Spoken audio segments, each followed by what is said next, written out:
usa siempre está a la última moda. Y me dijeron que vive en el chalet viejo, el grande que está frente a la plaza. Sí, yo la vi entrar una vez.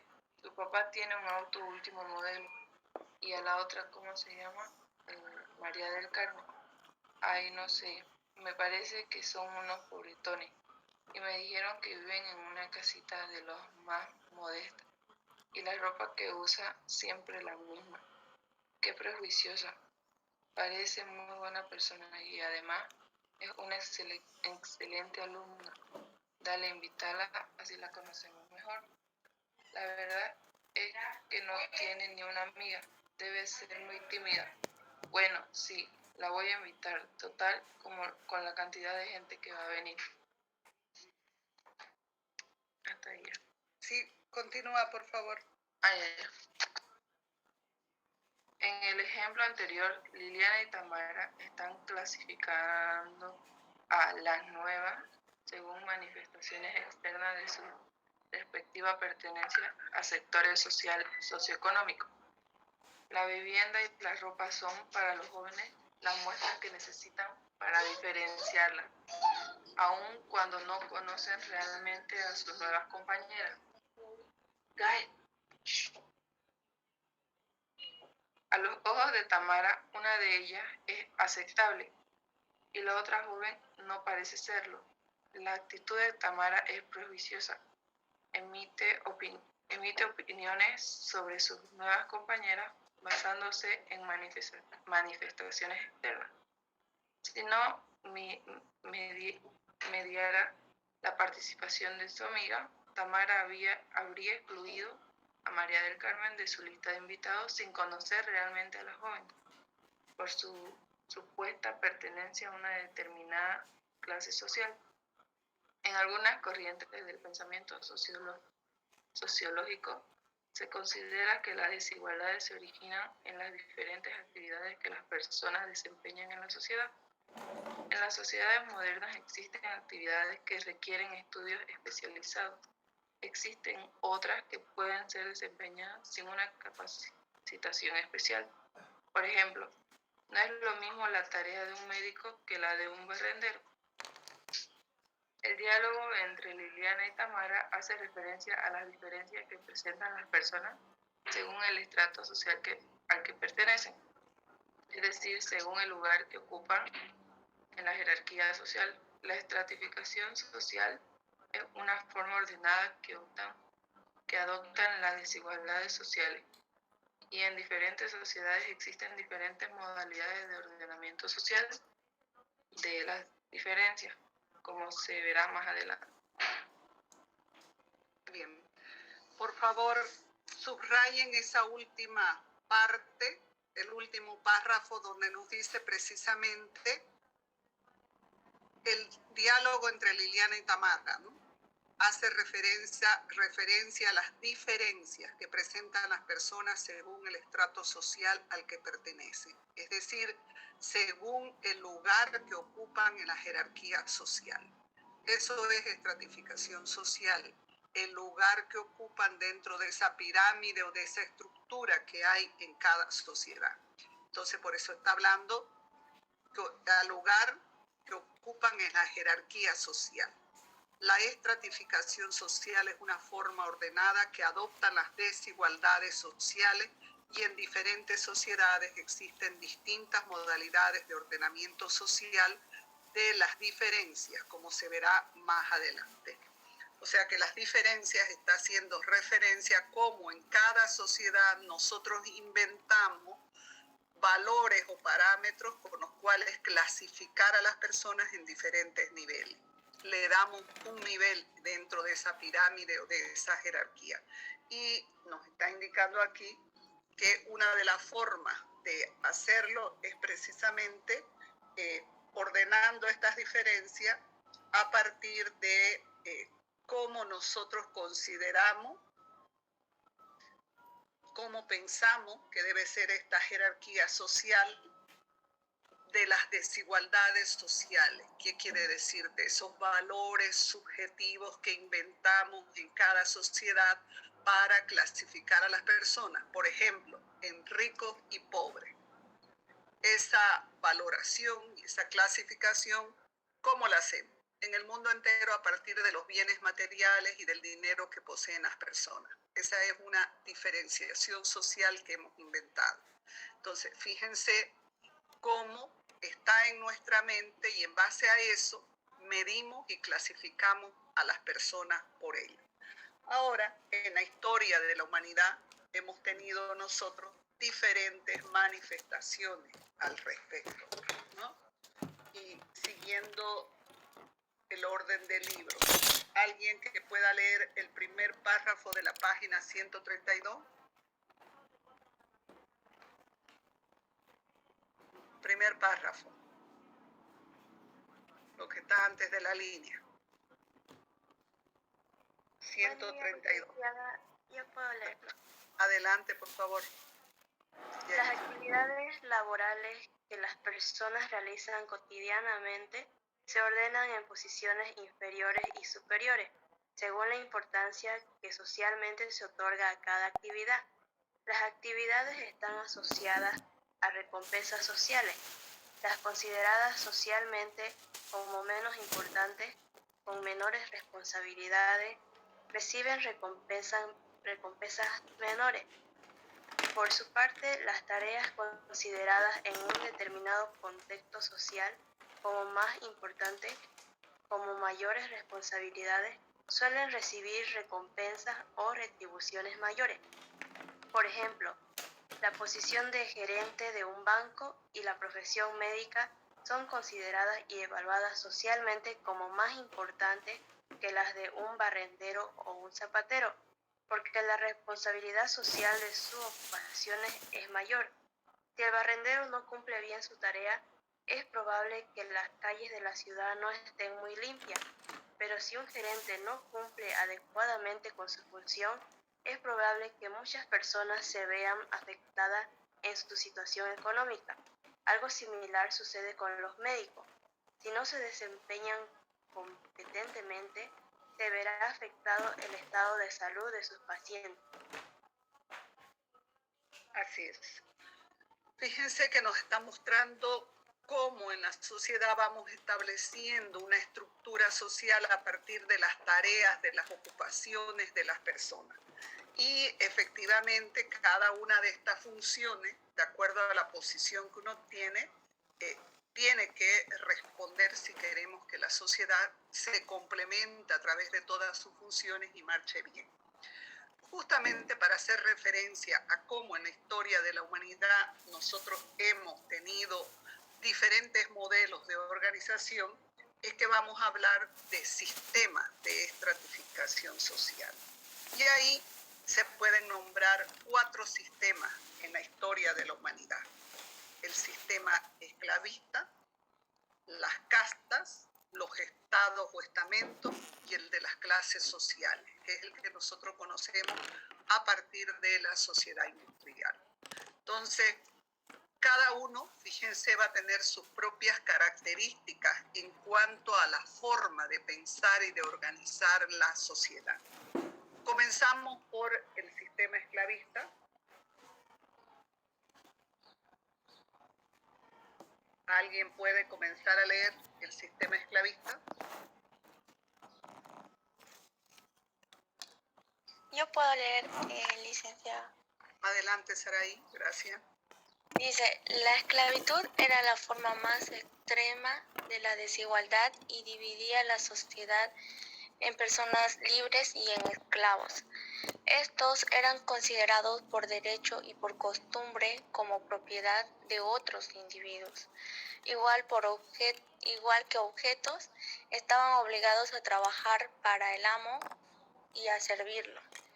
Carecían de derechos políticos, no tenían derecho al voto ni mucho menos a ocupar funciones públicas.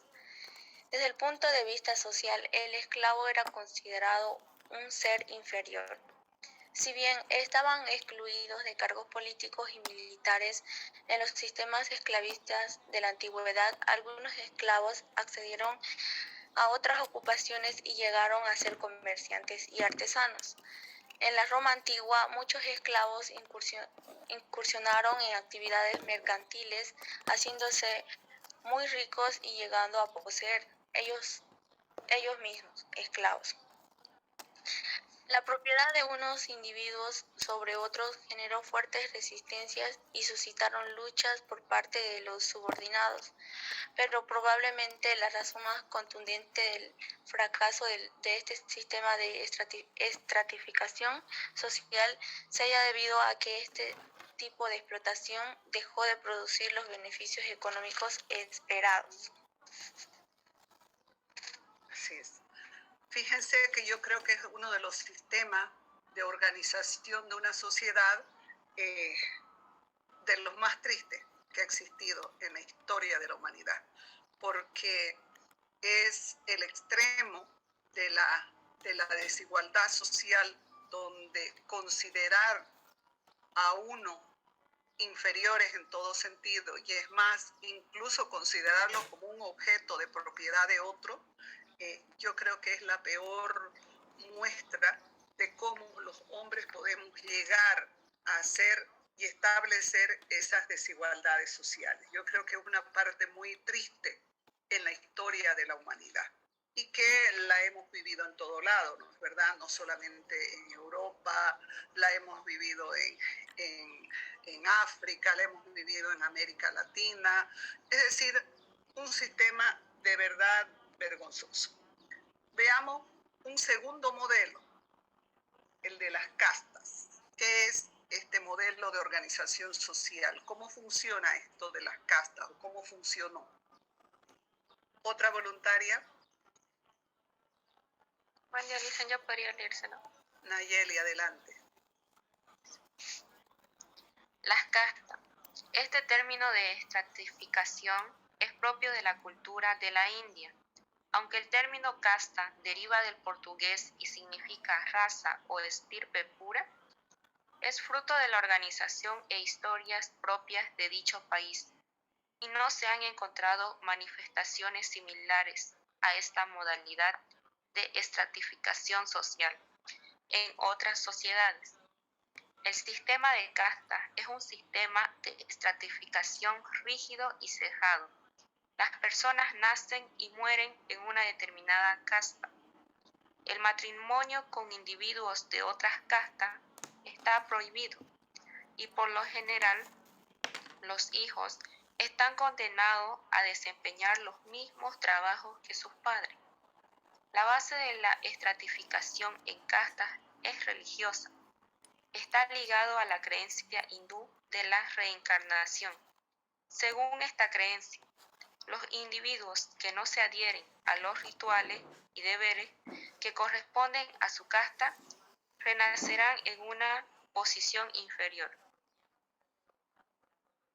Fíjense todo el contenido religioso que hay en este otro sistema de estratificación social, donde además la diferencia es tan marcada que incluso, fíjense, el que una persona baje o pase de un estrato a otro, ahí es considerado como un tema incluso de una maldición, ¿no? O sea, la persona que va a reencarnar, porque luego va a reencarnar luego, después de su muerte, va a reencarnar en una casta o nivel inferior por no haber cumplido con todo el sistema, la base de la estratificación social. Y claro, dentro de la cultura hindú, ellos creen firmemente en la reencarnación, ¿no? Y por eso es que deben mantenerse y permanecer dentro de la casta, dentro de el nivel al que pertenece. Para ellos es muy importante esto, algo así como que está controlado por los dioses, ¿no? Recuerden ustedes en las novelas, en las películas, siempre nos cuentan las historias, ¿no es verdad?, de mujeres o hombres que se enamoraron con personas de diferentes castas y donde el amor se volvía imposible, ¿no? Y se tejen un montón de historias al respecto. Bien. Pasemos ahora a otro modelo de estratificación social como es el de los estados o estamentos, propio de la Edad Media, propio de la sociedad feudal que nace en Europa, y esta sociedad feudal más o menos abarca del siglo V al siglo XVIII. Estamos hablando de los 2/3 del siglo XVIII. Hasta ahí va a llegar. Fíjense cuántos siglos se logra mantener este modelo de sociedad, que por cierto es un modelo donde hay unas diferencias abismales entre una clase social y otra. Pero fíjense cómo se mantiene. Ahora sí, otro voluntario para los estados o estamentos.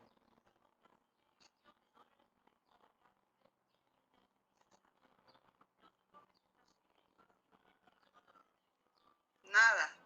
Vamos, reaccionen. Buen día, Licen, ¿yo podría leer?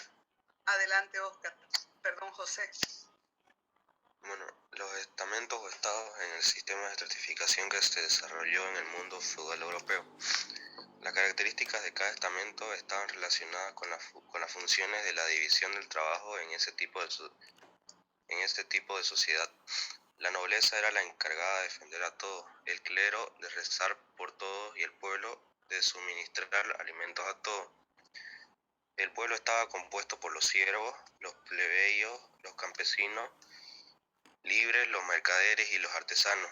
Todos ellos conformaban el tercer estado. La movilidad social entre los estratos era mínima, aunque podía lograrse por medio del matrimonio o por el acceso a títulos nobiliarios como recompensa por servicios o favores realizados para la nobleza. Los plebeyos, en especial los mercaderes, podían acceder a estratos más altos mediante la compra de títulos nobiliarios, por lo general como resultado de haber prestado dinero a los señores feudales. Así En la es. sociedad, Adelante, está bien. En la sociedad feudal dominaba la producción agrícola, que se desarrollaba en grandes extensiones de tierra llamado feudo. Los señores feudales, nobles y clérigos eran los dueños de la tierra y disponían de manera directa del trabajo de los siervos, que cultivaban la tierra. A diferencia de los esclavos, que eran propiedad de sus dueños, los siervos no eran propiedad del señor feudal, pero no podían abandonar la tierra ni su trabajo sin el consentimiento del señor feudal. Es decir, el siervo era semilibre. El siervo trabajaba para su propia manutención y la de su familia, y también contribuía a la manutención de su señor. Por lo tanto, debía producir más de lo necesario para su consumo y el de su familia. Es decir, producía un excedente destinado al señor feudal. Entre los señores feudales y sus siervos existían relaciones de vasallaje, que eran relaciones con fidelidad y protección que se establecían mediante un contrato respaldado por un juramento ante testigos. Mediante este acto, el vasallo se transformaba en subordinado al señor y debía prestar servicios militares cuando así lo exigiese el señor feudal. El señor, por su parte, debía ayudar a su vasallo protegiéndolo a él y a su familia. Las relaciones de vasallaje se tradujeron en un complicado sistema de estratificación social integrado por una cadena de lealtades personales superpuestas. Un vasallo podía ser a su vez señor de otros vasallos. Bien, fíjense, este sistema duró muchos siglos, les decía, estamos hablando del siglo V al siglo XVIII, casi terminando, estamos hablando de más de 13 siglos. ¿Cómo se logra mantener una sociedad con tantas desigualdades sociales, con unas clases sociales tan marcadas, donde los nobles y la iglesia, el clérigo, tenían todos los derechos y el pueblo, que eran los campesinos o siervos, no tenían derecho a nada? Entonces, ni siquiera se los tomaba en cuenta para las decisiones, no tenían derecho a recibir educación, a ser consultados para un cargo público, nada, pero además no eran propietarios de nada, porque en realidad ellos dependían del señor feudal, que les prestaba ese pedazo de tierra para que trabajen ahí, y a cambio claro, ahí el campesino obtenía el alimento para él y su familia, pero trabajaba 2 días a la semana para él y los otros 4 días debía trabajarlo gratis las grandes extensiones de tierra del señor feudal. ¿Cuál es la característica de esta sociedad? Se produce para guardar, para almacenar, para que se consuma, por ejemplo, en época de invierno, que en Europa es muy fuerte y no permite producir alimento. Entonces ahí se aseguraban con alimento. Se producía para que el señor feudal alimente su ejército, que era compuesto por campesinos jóvenes, los más fuertes, que él seleccionaba para ir conquistando más territorio. ¿Por qué le interesaba conquistar territorio? Porque con esto, al aumentar su propiedad, aumentaba su prestigio social frente al rey, frente a la corona, para ser tomado en cuenta para algún cargo público y además para ser invitado a los grandes banquetes que constantemente el rey, la corona, organizaba, porque ellos no trabajaban nada y vivían del impuesto justamente que los señores feudales pagaban por producción. Algo que debe quedar muy claro es que en la Edad Media, durante toda la sociedad feudal, no existe el comercio. Existe al final de la cosecha, porque solo se trabajaba la agricultura para producir alimentos, una especie de feria que era temporal, donde el señor feudal mandaba a sus campesinos a intercambiar producto por producto. De repente tenía mucha producción de trigo, pero tenía poco maíz. Entonces iba e intercambiaba para poder tener un almacenamiento, un almacén de alimentos más variado, pero no había noción del dinero, del valor del comercio, era más como el trueque que conocíamos en América. ¿Cómo es que se logra mantener por tantos siglos estas sociedades igual? Por la participación de la Iglesia. La Iglesia católica en esa época está cerca del poder del rey, de la corona, de los nobles, y la Iglesia va a ir convenciendo a la gente que Dios había querido que unos nazcan en condición de nobles, con todos los derechos, y otros en condición de campesinos, sin ningún derecho y sí con todas las obligaciones. Pero además los campesinos no eran propietarios de nada. Y los nobles, que comienzan a tener miedo a Dios, al castigo de Dios, porque la Iglesia se encargó durante toda la Edad Media de mostrar la imagen de un Dios muy fuerte, muy castigador, que no perdonaba. Entonces todos tenían miedo que Dios no los reciba y que se vayan al infierno. Entonces para eso las familias de los nobles donaban a la Iglesia constantemente propiedades a cambio de oraciones para la salvación del alma de la persona. Entonces, la Iglesia con eso también va a empezar a acumular propiedad, riqueza, solo que no tenía cómo hacerla trabajar. Y como dentro de la doctrina religiosa estaba la idea de que el día domingo está dedicado a alabar y agradecer a Dios, entonces la Iglesia se inventa que el día 7, día domingo, que es el único día que el campesino era el único día tenía libre, trabaje las tierras de la Iglesia en un homenaje a Dios, en un tributo a Dios, porque los campesinos no daban nada, no pagaban impuestos porque no eran propietarios de nada. Entonces, y claro, ¿cuál es el lema, no? De que a los ricos iban a tener dificultades para entrar al reino de los cielos, mientras que los pobres, por todas las penurias que pasaban en la tierra, iban a tener allanado el camino al paraíso. Entonces, esa era la recompensa y claro, el hombre siempre le ha temido a las cuestiones divinas y le tenía miedo a ese castigo de Dios que, como digo, la Iglesia se encargó de mostrarlo como muy severo. Eso es lo que va a caracterizar esta época, pero uno dice, solo así se puede explicar que durante tantos siglos se haya mantenido una sociedad con tantas desigualdades sociales.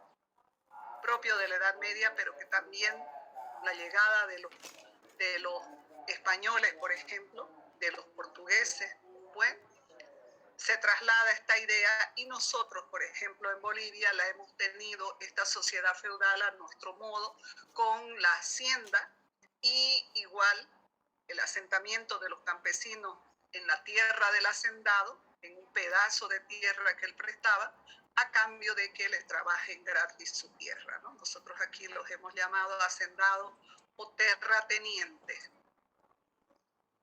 Pero igual ha sido la misma labor. ¿Cuándo se ha acabado esto? Con la revolución que hizo el MNR en 1951. Fíjense de que estamos hablando apenas de 70 años.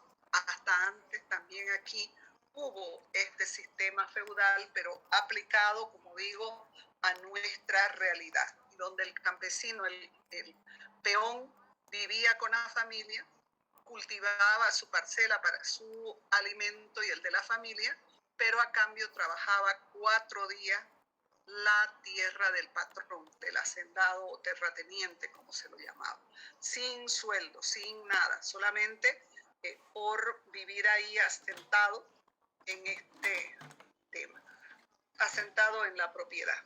Veamos ahora el último modelo de estratificación social, el de las clases sociales, que es el que nosotros conocemos porque se impuso a partir del surgimiento de la revolución industrial, de la sociedad industrial, justamente después de la Revolución Francesa. Entonces estamos hablando de los 2/3 del siglo XVIII, cuando aparece la sociedad industrial y una nueva estructura o organización de la sociedad a través de lo que se llaman las clases sociales. Si alguien puede leer lo de las clases sociales. Buenos días, licenciada. Yo podría leer. Valeria, buen día, gracias.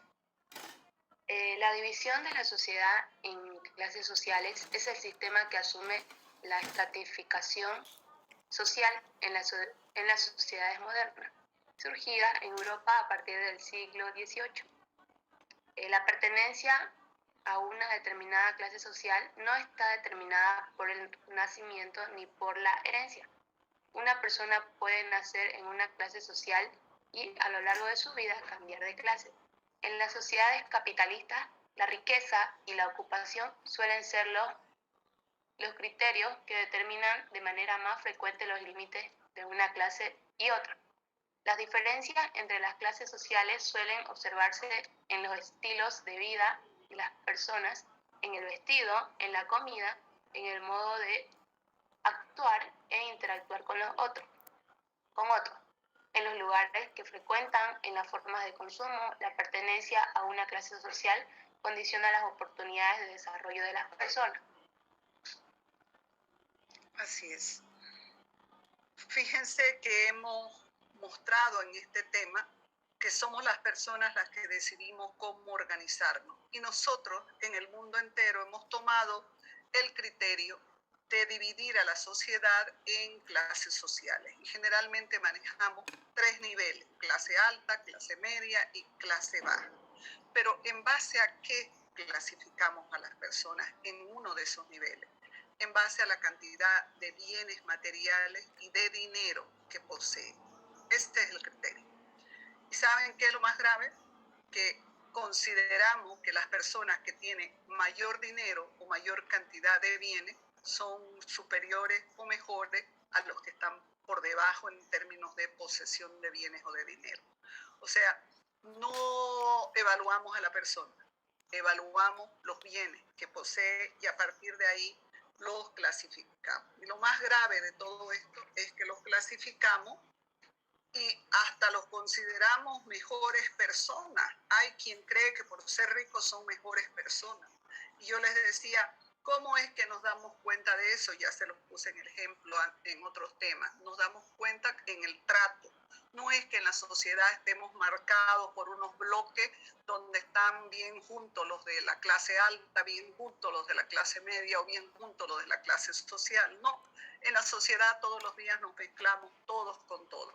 Pero ¿dónde notamos esa estructura, esa forma de pensar? En el trato, en la relación. Cuando una persona que se considera que tiene muchos bienes, mucho dinero, maltrata a otro, nos estamos dando cuenta que cree que él es superior y los otros inferiores. O cuando una persona qué sé yo, considerada en la clase baja porque no tiene dinero, permite también que otros lo maltraten solo por no tener dinero, entonces también nos damos cuenta que esa forma de pensar cómo debe estar organizada la sociedad la tenemos bien arraigada en nuestra mente. Ahora, ¿eso qué quiere decir? Que puede cambiar, que si ahorita se ha impuesto porque en el mundo entero la mayoría de las personas tomó esa decisión y lo considera normal o natural. Pero puede llegar un momento con las siguientes generaciones, con ustedes, con sus hijos, que este criterio cambie y las personas dejen de tener valor solo por su dinero o por sus bienes materiales. Entonces, así es como se organiza la sociedad. Es por lo que la mayoría de las personas pensamos y sentimos y cómo actuamos. No es magia, no es milagro religioso, no es, ¿qué le diré? No es un fenómeno sobrenatural, no, es simplemente la voluntad de las personas para decidir cómo creemos que debemos vivir en sociedad. Entonces, esto también puede modificarse.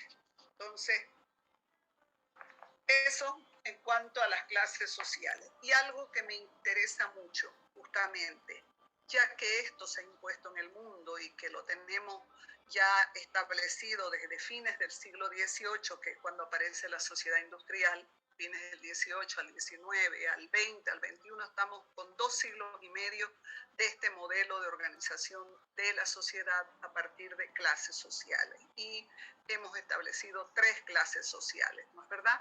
Entonces, aquí algo que es muy importante es cómo hacemos y cómo se hace técnicamente. Ustedes que, por ejemplo, van a ser arquitectos o diseñadores o artistas, ¿cómo hacemos nosotros para poder entender cómo valoramos y clasificamos a las personas? Es decir, lo que se llama un diagnóstico socioeconómico, que es muy importante. Ustedes cuando los contratan para hacer un proyecto que va a servir de repente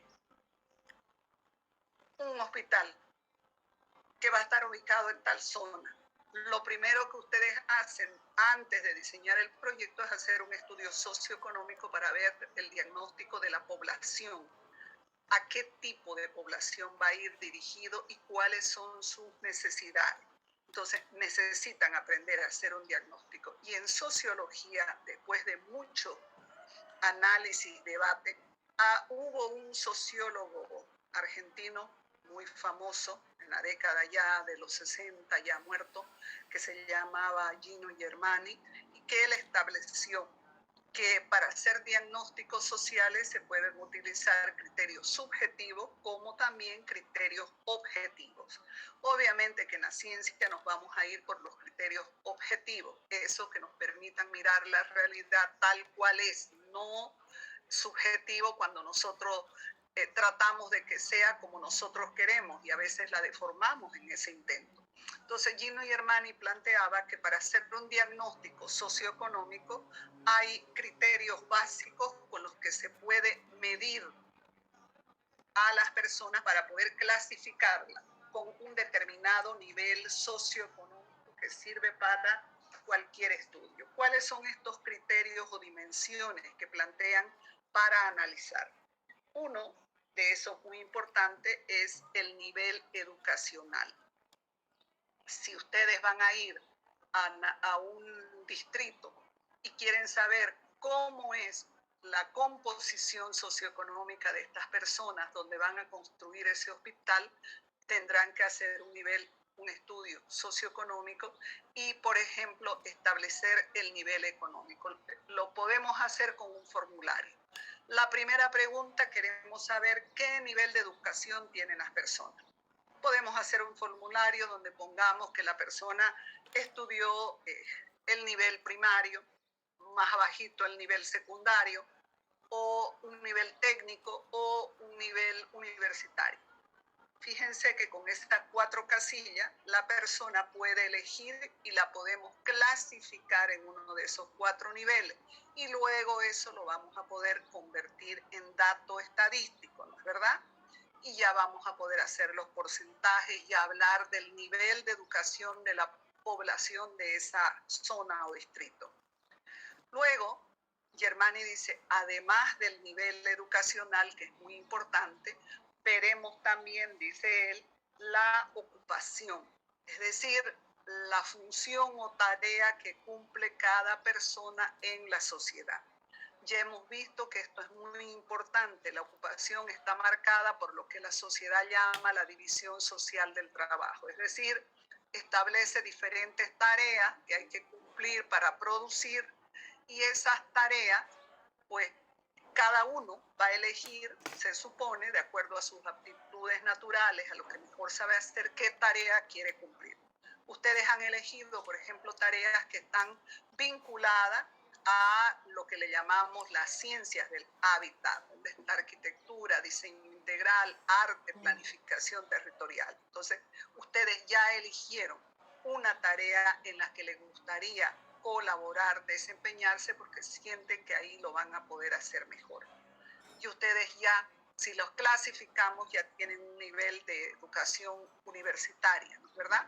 Entonces, fíjense que estamos mostrando esos elementos o esos parámetros con los cuales se puede ir elaborando el diagnóstico socioeconómico de una persona. Hemos hablado de educación, hemos hablado de ocupación. Luego, es muy importante para este estudio también descubrir o señalar cuál es el ingreso económico que las personas reciben por su trabajo. Es decir, cuánto es el ingreso, el dinero que entra al mes a la familia, y cuánto van a gastar en alimentación, en alquiler o en pagar vivienda, en fin, en ropa, en salud, en educación. ¿Cuánto de ingreso? Si alcanza ese ingreso económico para cubrir las necesidades de la familia, o si no alcanza. Si hay un ingreso fijo, porque hay personas que son trabajadores fijos de planta, que son contratos indefinidos ya, entonces tienen un ingreso mensual seguro. ¿Cuánto es el ingreso económico? Se supone que el ingreso económico debe alcanzar mínimamente para cubrir las necesidades básicas de la familia, ¿no? Se calcula la canasta familiar, por ejemplo, para una familia promedio de 5 miembros. ¿Cuánto gasta en comida para el mes? Entonces uno va haciendo ese cálculo. Si apenas alcanza para cubrir alimentación, vivienda, vestimenta, salud, educación, transporte, porque debe pagar 4 micros por lo menos en cada familia diario para transportarse. Bueno, si apenas alcanza para eso, vamos a entender que tiene un ingreso económico bajo. Si alcanza para eso y algo más, ¿no?, para cubrir otras necesidades que de repente ya pueda ser, como tener un vehículo propio, ¿no?, para la familia, no importa que sea un auto sencillo, o si es caro, también nos va a mostrar el ingreso económico de la familia, ver cuántas personas de la familia trabajan y aportan, cuánto ganan. Eso es muy importante. ¿Cómo lo medimos? Estableciendo, por ejemplo, una tabla de ingreso desde el salario básico. ¿Saben en cuánto está el salario mínimo nacional ahora, en el 2021?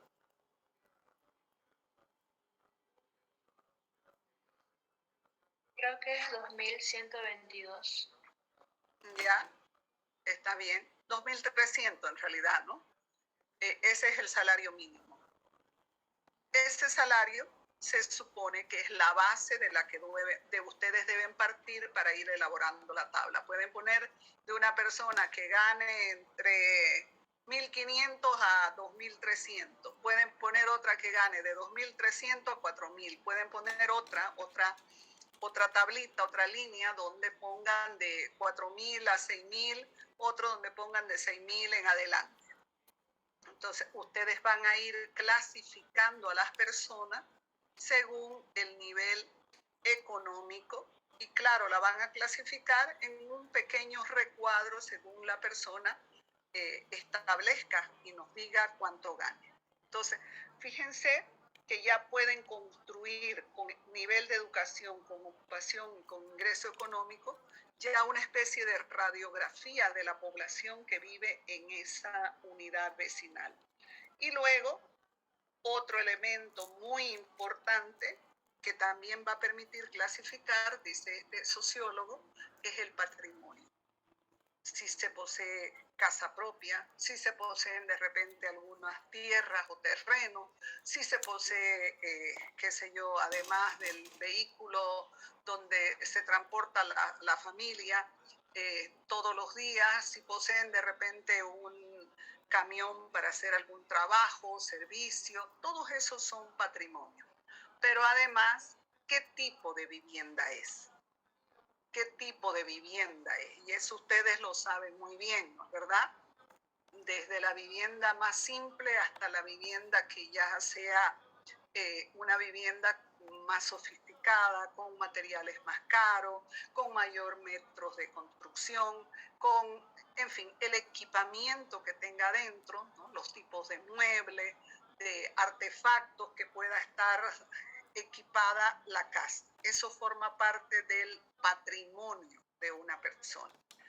Según este sociólogo, basta con esas 4 dimensiones o parámetros para poder establecer el nivel, el diagnóstico socioeconómico de cada persona. Eso es como ya podemos entender que se puede clasificar a las personas recordando que hemos dicho algo en este tema y desde el comienzo. Las diferencias naturales, como se llama, las diferencias y las desigualdades sociales, como se llama la unidad 5, nos está mostrando que en sociología, cuando se refiere uno a cuestiones dadas por la naturaleza, como ser la estatura, el sexo, el carácter, el color de la piel, el color del cabello, la forma de los ojos, etc., esas son diferencias naturales que hacen que cada persona sea única. Somos diferentes porque la naturaleza nos ha hecho diferentes. En cambio, cuando hablamos de desigualdades sociales, que es lo que hemos estado ahorita hablando, cuando, por ejemplo, dividimos a las personas en pobres y ricas, es un concepto de desigualdad social, que en sociología hace referencia a valoraciones que las personas establecemos en la sociedad para diferenciar a uno de otros. Nosotros establecemos esas valoraciones, son inventadas en cada época por la mayoría de las personas de una sociedad, pero también puede cambiar. Hemos inventado clasificar a las personas en bonitos y feos, de una sociedad a otra ese concepto varía porque es muy subjetivo. Hemos clasificado a las personas en gordas y flacas, también ha variado porque antes se consideraba flaca o la mujer ideal a una mujer con una determinada estructura de cuerpo, generalmente de busto grande, de caderas anchas, de piernas gruesas, pero con una cintura estrecha. Esa era la mujer ideal hasta la década del 60, casi 70. Después entra, a partir ya de las fines de los 80, la cultura de la delgadez, de la extrema delgadez, donde el concepto de la belleza está muy vinculado a eso.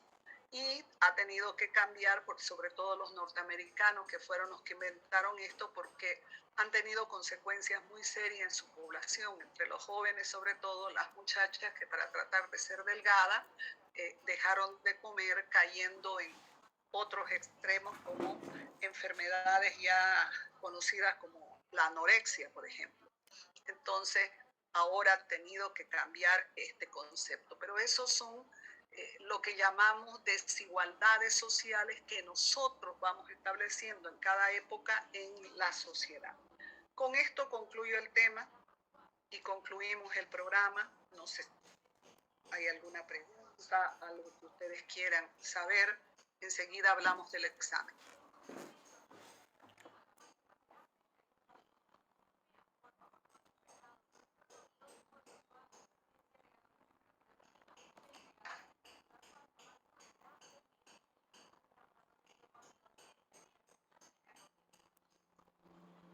¿No hay nada? Anímense a preguntar porque es nuestra última clase.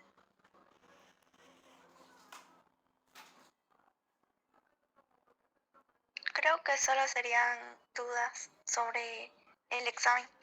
Ya, perfecto. A ver, en realidad yo quiero proponerles, hoy es viernes, no sé si fuera posible el examen este lunes 30 de agosto. La mayoría ya ha terminado materias, tienen horarios libres, podríamos establecer para la mañana.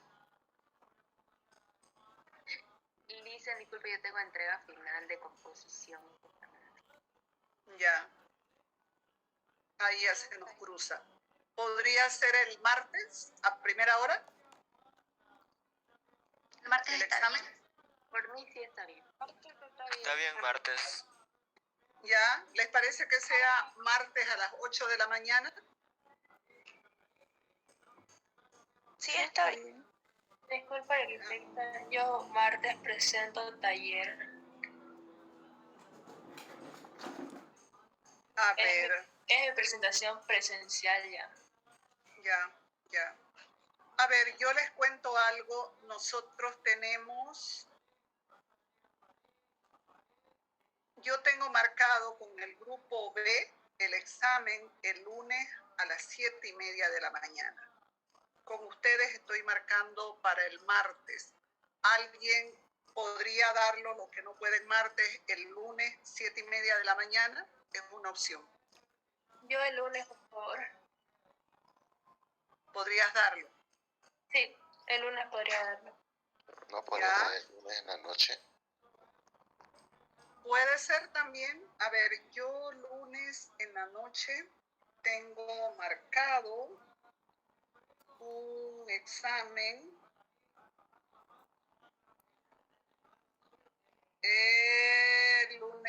lunes a las 8 de la noche tengo marcado un examen.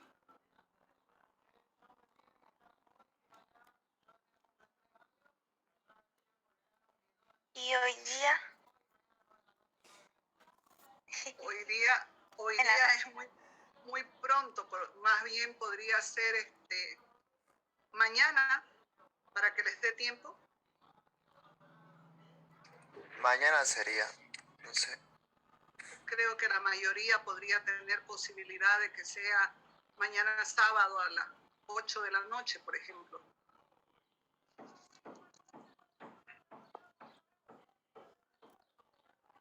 ¿Qué dicen? No podría ser en la mañana, Alicia. O el martes. Está bien el martes, Lisa. El martes. Y los que no puedan el martes darían el lunes. Ajá. El lunes, el grupo B, que es el grupo que avanza lo mismo que ustedes, va a dar el examen a las 8 de la noche. El lunes, perdón, estoy hablando yo no, hoy es viernes 27, hoy es que lo está dando. Hoy lo está dando el grupo B. Entonces, con ustedes yo tendría que marcarlo nomás para el martes. Sí, Lisa, está bien. Sí, ¿Están de acuerdo? sí. Sí, está bien. Yo tengo que ir a la universidad. ¿Martes? ¿A qué hora? No nos ha hecho todavía, pero dijo que el martes tenemos que presentar. Tenemos que llevar maqueta y panel. ¿Y con qué profesor tienen? Con la arquitecta Ivana. Ya. Bueno, no sé si ustedes están de acuerdo, lo podemos poner martes en la noche. Sí, se Sí, puede. Lisa, también está bien. Yo estaría bien. Sí, está bien. Igual está bien, Lisa. ¿Ya? Lo podemos poner entonces para el martes para que no tengan dificultad. Puede ser 8, 8:30, 9. 8. Las 8 está bien, Lisa. Sí. A las 8. ¿Ya? Entonces, el día martes, vamos a recordar, sí, que el miércoles es la elección. De todas maneras, como el examen es por Zoom el martes en la noche, no va a haber problema porque el martes es 31. Es un día antes de la elección, que es el miércoles 1 de septiembre. Entonces, martes 31 a las 8 de la noche. Disculpe, arquitecta, disculpe, ¿podría ser a las 9? Yo tengo clases hasta las 8:30. Ya puede ser, por eso pregunté. Puede ser a las 9 entonces. Martes 31 de agosto a las 9 de la noche. ¿Qué materia, qué temas entran para el examen final? 2, 3, 4 y 5.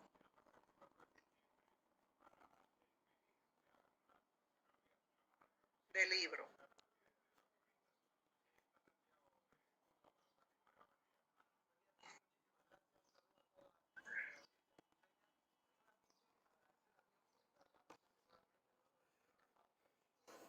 Dos, 3, 4 y 5. El examen va a ser con la misma modalidad que ya hemos estado. Sí, con plataforma, de la misma manera van a trabajar. ¿Ya? Ya, está bien. Muchas gracias, licenciada. Ya estoy trabajando en la calificación de las notas, así que ya para ese día del examen ustedes van a tener todas sus notas para saber con cuánto están entrando al examen final. ¿De acuerdo? Perfecto. Bien. Aquí, ya, perdón, se me cortó el internet. Entonces quedó para el martes a las 9 de la noche. Exactamente. Ok, muchas gracias. Pónganlo, por favor, en el grupo porque hay algunos que no han entrado y luego comienzan a preguntar de que no sabían, ¿ya? Le hice una pregunta, ¿cuánto vale el examen final? Está sobre 30, porque los parciales cada uno 25 y 20 todos los prácticos que presentaron. Licen, disculpe, ¿iba a haber repechaje? Ni siquiera ha dado el examen final y estás pensando en el repechaje ya, ¿no? Seguramente que sí, les voy a dar la opción de que me den, ya será pues oral, ¿no? Los que queden, porque supongo que no van a ser muchos, les voy a tomar si les doy la oportunidad. Otra cosita, claro, nosotros vamos a tener que entregar notas de acuerdo al calendario. Hasta el lunes 6 entregamos notas, entonces voy a tener, sí, la última semana para terminar de evaluar, ¿ya? Pero hasta el día martes antes van a tener sus notas acumuladas de parciales y trabajos prácticos. Por favor, para esta partecita, porque necesito que aprendan a hacer, el trabajo para este tema consiste en que cada uno de ustedes elabore el diagnóstico socioeconómico de su familia, con esos parámetros que nos ha enseñado el sociólogo Gino Germán. Entonces, cada uno haga su propia clasificación, un cuadrito, organícelo, cada uno es personal y me lo envía a mi correo. Este cuadrito de este trabajo me lo pueden enviar hasta el día de mañana, sábado, al mediodía, porque es un trabajo cortito, pero que necesito que lo ensayen para ver cómo se hace, ¿ya? Gracias, jóvenes. Buenos días. Con esto damos por concluida la materia. Nos vamos a encontrar en el examen final. Yo espero que les hubiera ido bien, que hubieran aprendido lo que es la sociología y que aprendan para poder entender cómo las personas organizamos y cómo vivimos en la sociedad, porque la sociedad es eso, el resultado de lo que nosotros hacemos todos los días. Las plazas, las calles, las avenidas son la ocupación del territorio, nada más, no es la sociedad. La sociedad es lo que nosotros, las personas, en la manera como nos relacionamos con la familia, con los amigos, con los vecinos, como ciudadanos, es lo que hacemos la sociedad, ¿ya? Bueno, hasta luego. Un gusto haberlos tenido de estudiantes este semestre. Buen día para todos. Hasta luego, Lice. Hasta luego. Hasta luego. Puntual para el examen final, ¿ya? Puntual, por favor. Vale.